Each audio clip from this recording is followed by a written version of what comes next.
Hey, are you okay? Hey, are you okay? No response. So, ang gagawin po natin ay call for help. Very good. So, tawag tayo ng help. So, sir na naka-green na naka-ID ng Valenzuela, yung pogi po natin. Okay. So, kayo po, sir, tatawag po kayo ng ambulance. Kuha po kayo ng AED at kuha kayo ng back valve mask. Balikan nyo kagad ako pag nakuha nyo yun. Tapos, ang gagawin natin, umalis na yung tinawag natin for help. Ang gagawin natin ngayon is, mag-check tayo ng pulse pati ng breathing ng patient natin. So, sa pag-check ng pulse, pag adult, saan yung location natin? Sa carotid. Very good, sa carotid po. Gamit tayo ng 2 fingers, lagay sa side ng neck, check yung pulse. 1,001, 1,002, 1,003, 1,004. At the same time, habang chinecheck natin yung pulse, silipin nyo din kung nag-rise or fall yung chest natin. So, pwede ilagay yung ulo nyo sideways, or kung nakikita nyo, okay naman yan. Kayo na kung bahala sa position na yan. Basta habang chinecheck nyo yung pulse, sabay chinecheck nyo kung tumataas or kung mababa yung ulo ng patient natin. Okay? So, pag-check ng pulse, pag-check ng breathing, wala, absent. Gagawin nyo last is, maglalagay kayo ng PP doon sa patient natin. So, pwedeng mask, pwedeng piece of paper, pwedeng cloth, pwedeng panyo ninyo, anything na magpag-cover doon sa bibig pati sa ilong ng patient natin. Once sa kalagay na yun, start tayo ng compressions natin.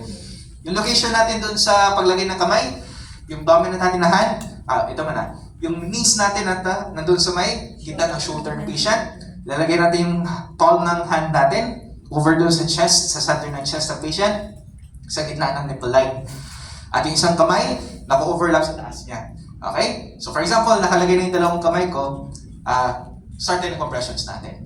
So, 1, 2. Make sure na tama yung, natin, yung depth ng pagbigay ng compressions. Pag adult, ano yung depth natin? 2 hanggang 2.4. So, or 5 to 6 centimeters. Okay? Pag bata naman, 1.5. Around 2. Pag infant, yun yung 1.5. Okay? So, yung pagbigay natin ha. So, ang bilang natin is 1, 2, 3, 4, 5, 6, 7, 8, 9, 10, 11, 12, 13, 14, 15, 16, 17, 18, 19, 20, 21, 22, 23, 24, 25, 26, 27, 28, 29, 1. Okay? So, pagdating sa second naman ng ikot, so 29, 1, 1, 2, 3, 4, 5, 6, 28, 29, 2, 1, 2, 3, 4, 28, 29, 3, 1, 2, 3, 4, 29, 4, tapos 5. Okay? After ng 5 cycles, ano gagawin natin? Check pulse, pati breathing natin. So, ulitin nyo yun. Lagay nyo yung kamay nyo sa gilid ng neck habang check yung chest kung may rise or fall for 7 to 8 seconds. So, 1,001, 1,002, 1,003, 1,004, 1,005, 1,006, 1,007, 1,008. No breathing, no pulse. Repeat natin yung compressions. Kung pag-check natin, may pulso, may response na, umubo yung patient, or bigla, aray, may response patient. So, positive na yun. Gagawin natin ay Recovery. Okay? So, yung kamay na mas malapit sa'yo, ilalagay sa taas ng patient. Yung malayong kamay niya, ilalagay sa, i-cross natin pupunta dito sa may dibdib niya. Yung paa na mas malayo, ilalagay natin sa taas ng paa na mas malapit. Tapos, i-roll natin yung patient papunta sa atin. Ginagawa natin yung para tumulo yung secretions if ever meron man dun sa side ng bibig ng patient. Okay? So for example, hindi pa rin nawala yung wala pa rin tayong breathing pati circulation ng patient. Mag-start tayo ulit ng compressions natin. So, 1,001, 1,002, 1,003, 1,004, biglang dumating si second responder natin. So gagawin ng second responder, magpapakilala muna siya. So, i-retain ko lang po once kasi na nag-start na po si first responder, no need na sabihin po na the survey, the scene is safe. Kasi matik, kaya siya nag-perform na safe na ang scene. Kasi daming namamali doon na sinasabi pa, survey the scene is safe. Safe na nga, kaya ginawa na ni first responder. So, gagawin, pakilala, halimbawa, Doc Alex po, trained BLS, so marunong po ako ng BLS o CPR, tutulungan ko po kayo. Kaya yun po yung sasabihin, huwag niyo pong kakalimutan yun. Then, after po na masabi yun, diretso agad po na pwesto kayo sa may ulunan, hindi po sa tagiliran. Ulunan. So sa gilid ko, labas po agad natin ang EED natin. And make sure po, sa practicals, hindi po mag-i-stop si first responder. Okay? Kasi baka mamaya, dyan si EED, i-play ko ikabit. Hindi po ganon. And huwag nyo pong ipo-coach o pakikialaman yung second responder. Tandaan nyo, parehas po kayong ginigradean. Baka mamaya tinuturoan yung second responder, mas mataas pang grade niya, o pasado siya, ikaw bagsak. Ganun din second responder, huwag nyo pakialaman si first responder. Kasi simultaneous ginigrade na namin kayo ng mga facilitator. So nagpahinga lang si Doc Bard ha, kasi syempre, kapag gusto itong buhay, dapat hindi. Then paas. Power agad. Adult patient. Tapos yung mga pads po, kung may pads, huwag nyo pong iwawala kasi mahal po yan. Ibabalik po ulit natin yan. From the patient's May chest. drawing po tayo, nakita naman ninyo. Pag ito sa baba, kabit lang sa parting baba. Pagtaas ng shoulder na right, ilagay lang po natin ito. May drawing naman, so hindi tayo pwedeng mamali doon. Okay? Open packet and apply pads onto patient's bare skin. Apply pads as shown in the pictures. Open packet and apply pads onto press pads firmly on skin. Apply pads as shown in the pictures. Apply pads as shown in the picture. Do not touch the patient. Okay, narinig ko. Analyzing heart rhythm. Do not touch na sa analyzing. Do not touch the patient. Taas ang kamay natin para makita po lang nag-grade lang. Shock advised. So, shock advice. Do not touch the patient. Do not touch the patient. Everyone clear. Everyone clear. So, sasagot po ang isa. Clear. Flashing shock button. Shock button. Shock. Shock deliver. Nadinig na po natin shock deliver. Matik po, magpapalit na po. Kasi, yung po signal po ha, pag nadinig yung shock delivered, matik palit. Para makapahinga po si first responder. Okay? 20. Sorry, sir. 30. Give 2 breaths.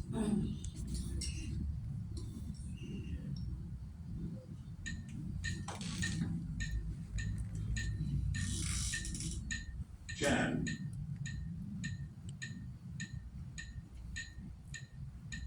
20.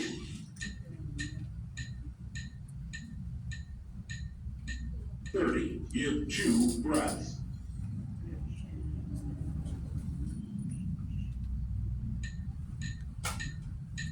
'So, sasabayan nyo lang po yung tickling ng EED. 20.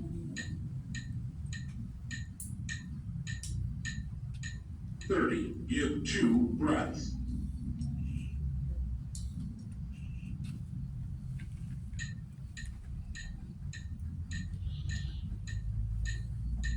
10.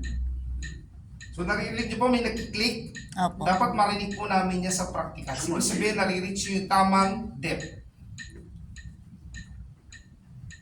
30. Give 2 breaths.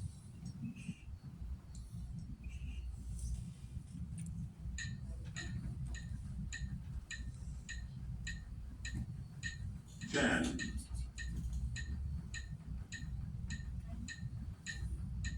20.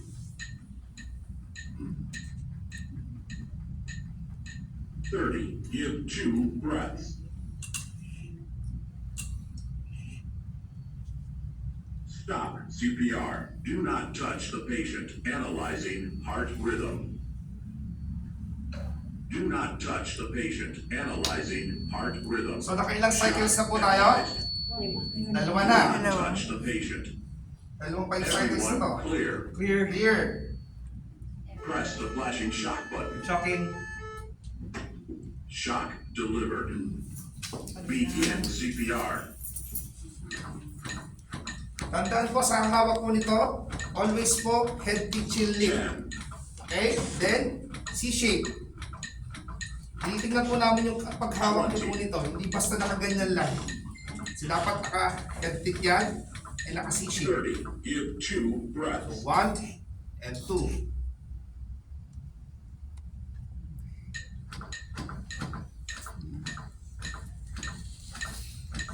10.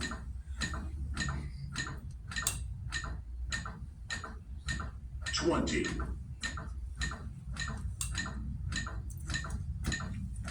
30. Give 2 breaths.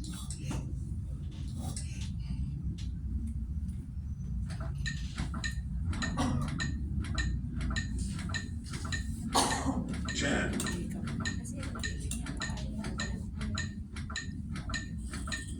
20.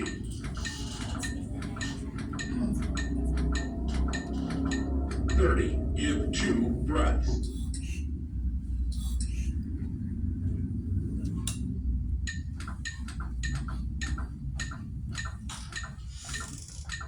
10.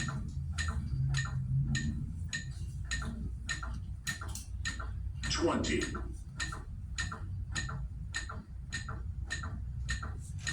30. Give 2 breaths.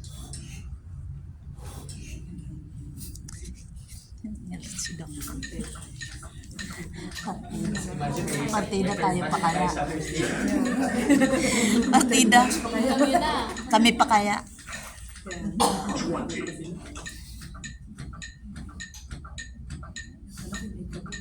30. Give 2 breaths.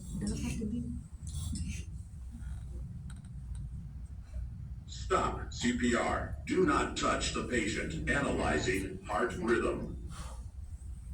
Do not touch the patient. Analyzing heart rhythm.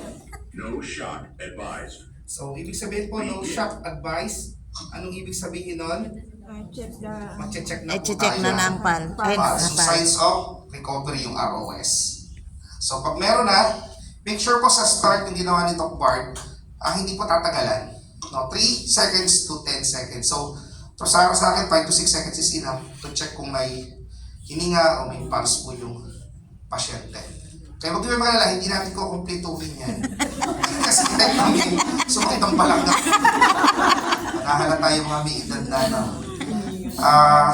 Basta makita lang namin po na alam namin o ninyo yung algorithm, it's enough na. So, no need din po na kada gagawin eh, Doc, sinasabi pa. Basta nakita namin ginagawa, okay na po yun. Unless interrupt namin kayo and magtanong kami, unless pa kami na-skip kayo o may mali talaga. Kaya kami nag-i-interrupt sa ginagawa para makorek po agad. Pero syempre, may mga bawas points na po yun pagka ganun. Okay? So, maliwanag po ba?